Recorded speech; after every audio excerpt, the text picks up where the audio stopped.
Hello, and welcome to Book 5, Chapter 5 of You Should Be Reading. Today I'd like to talk to you about Futuristic Violence and Fancy Suits by David Wong. Now, David Wong, some of you may know, uh, is the author of John Dies at the End, and this book is full of spiders. And I hear he's doing a third book in that series to make it a trilogy and round things off. I am super excited for that. But this is Futuristic Violence and Fancy Suits.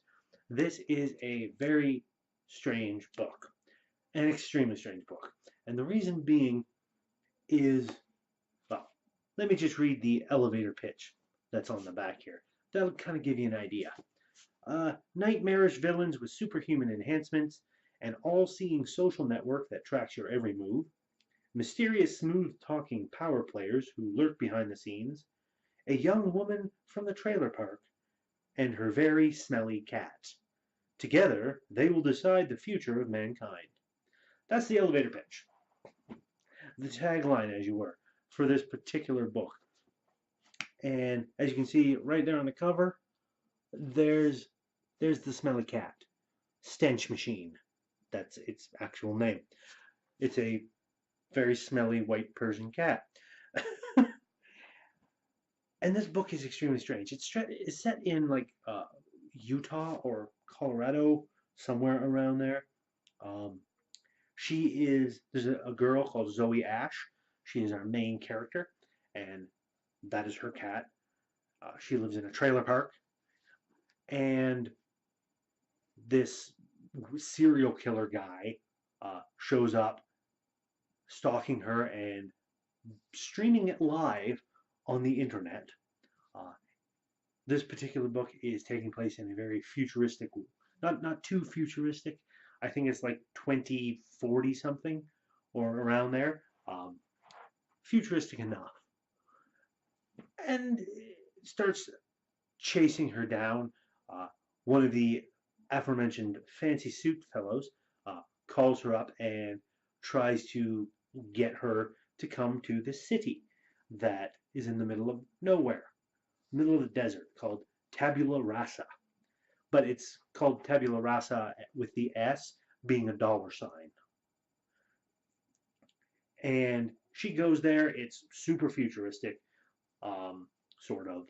There's like holograms and all kinds of weird people with enhancements that are trying to kill her. Her father's involved. All kinds of amazing fun stuff is going on.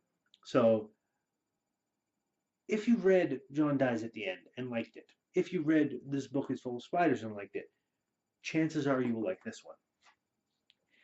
It is entirely about this crazy madman with superhuman enhancements and his goons that all have them that are trying to get something that they think Zoe has or Zoe is the key to. And you've got a group of suited people who used to work for her father, who is a billionaire and has left her everything. And she didn't know he was a billionaire. But they used to work for him, and now they're there to try and help her, but also help themselves. And it's just strange and bizarre. It's got a very tongue-in-cheek, very irreverent humor to it. There's a lot of very interesting characters, a lot of very fun bits throughout. I don't want to get too into detail because it would spoil it, and I don't want to spoil this book because it is amazing. Stench Machine is fantastic. There's a butler who is almost like Alfred in a way, but not really. Not as badass.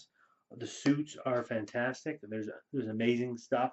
They've got like giant uh, futuristic technology, not exactly like in the realm of like teleporters and spaceships and stuff like that, but you know, altering the body to be able to do amazing things. That's good. That's in here. So it's strange, and there's definitely a hint of a sequel to this in the future, possibly after he finishes writing the third book in the John Dies in the End trilogy. So I'm looking forward to that. But this one is, like I said, I don't want to say too much about it because it's such a good book. If you liked his other works, you'll like this. It's the same style of writing, the same interesting, tongue-in-cheek, snarky comedy that I liked. Not a lot, not much on the horror, at least not the same type of horror that's with like John dies at the end.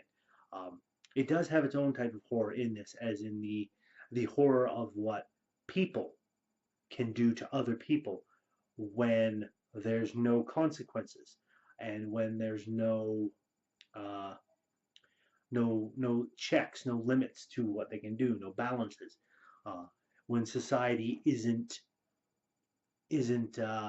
stepping up to stop them, because in tabula rasa there's practically no police force. Um, there's private security, but there's no one that poor people can call to for help. So I don't know. It's it's a very strange book, but I loved it. I blew through this in like a week of reading. It was amazing. So yes, that's going to be it for this episode of You Should Be Reading. As always, if you like what I'm doing, please give that like button a tap, give that subscribe button a tap, and ring that notification bell if you haven't already, so you can be kept apprised of when I do new videos. Uh, I have been doing pretty good at getting a video out every day, Monday through Friday, 5 videos a week. That is the goal, but I'll only ever promise 1 video a week because sometimes life gets in the way. I know that. So I don't want to go out there and promise that I'm going to be doing uh, more than one. But I'm working on 5 a week as I can. So that's it for this one. And until next time, my friends, remember, you should be reading Futuristic Violence and Fancy Suits by David Wong. And I'll see you next time.